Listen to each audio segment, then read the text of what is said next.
Bismillahirrahmanirrahim.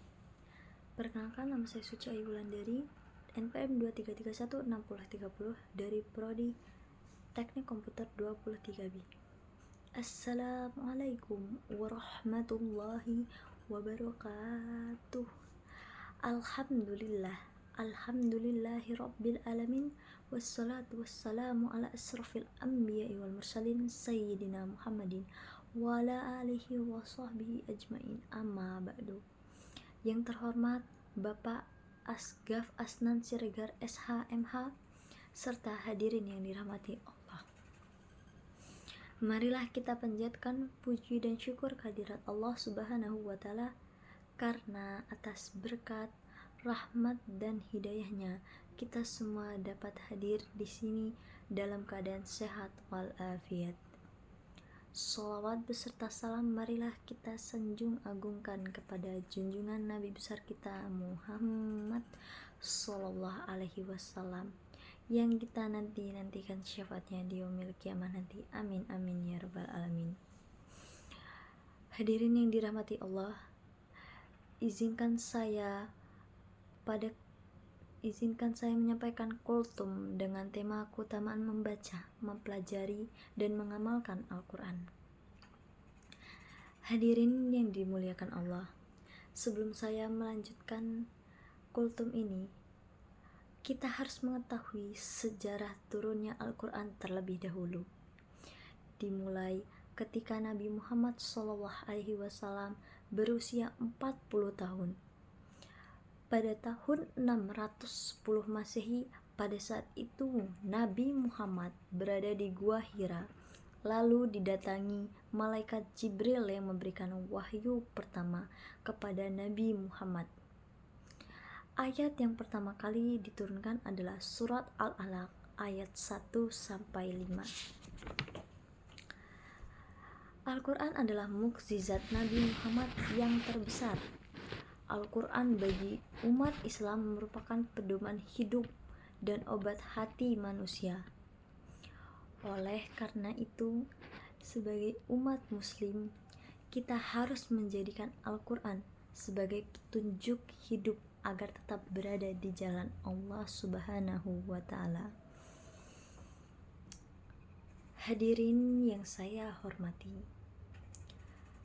pepatah kita mengatakan, tak kenal maka tak sayang maka tak cinta. Oleh karena itu, untuk lebih mencintai Al-Quran, salah satunya adalah mengenal nama-nama lain dari Al-Quran.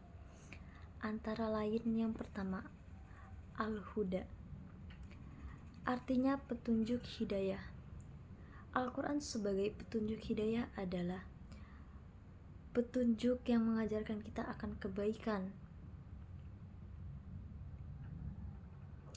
Kedua, Al-Furqan, artinya pembeda antara yang benar dan yang salah, yaitu adalah kita sebagai manusia harus tahu mana yang benar dan mana yang salah.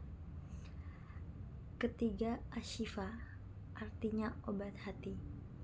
Obat hati yaitu jika kita sedang merasakan sakit, maka bacalah Al-Quran agar hati kita menjadi tenang. Keempat, Az-Zikir, artinya pemberi peringatan. Di dalam Al-Quran sudah ditulis bahwa kita sebagai manusia harus selalu mengingat apa yang akan terjadi di masa mendatang. Kelima, Alkitab, artinya sesuatu yang ditulis. Keenam, Al-Hikmah, artinya kebijaksanaan. Ketujuh, Al-Bayan, artinya penerang kehidupan, yaitu Al-Quran sebagai pedoman kita menjadi penerang untuk kehidupan kita apabila kita sering membaca Al-Quran. Kedelapan, An-Nur, artinya cahaya. Kesembilan, Al-Kalam, artinya ucapan atau firman. Kesepuluh, Al-Bushra, artinya kabar gembira. Jemaah yang berbahagia, barang siapa yang membaca satu huruf dalam Al-Quran, maka baginya satu kebaikan membaca tersebut. Satu kebaikan dilipat gandakan menjadi 10 kebaikan. Rasulullah Shallallahu Alaihi Wasallam bersabda, yang artinya sebaik-baiknya ibadah umatku adalah dengan membaca Al-Quran. Hadis riwayat Al-Baihaqi.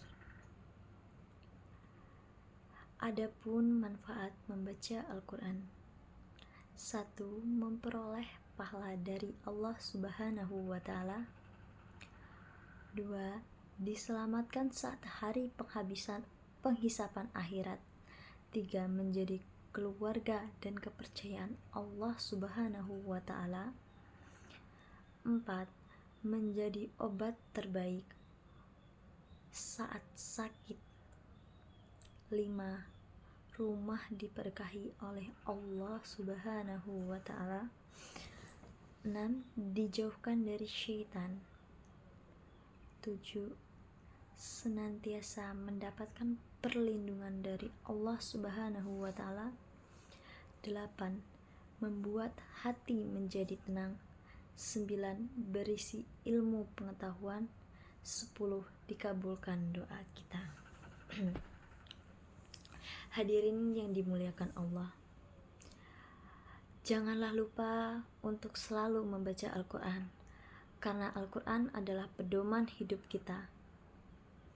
Al-Quran yang akan menolong kita di akhirat kelak. Demikianlah yang dapat saya sampaikan. Semoga bermanfaat untuk kita semua. Semoga Allah memasukkan kita ke dalam golongan orang yang mau membaca dan mengamalkan Al-Quran. Amin, amin ya rabbal alamin.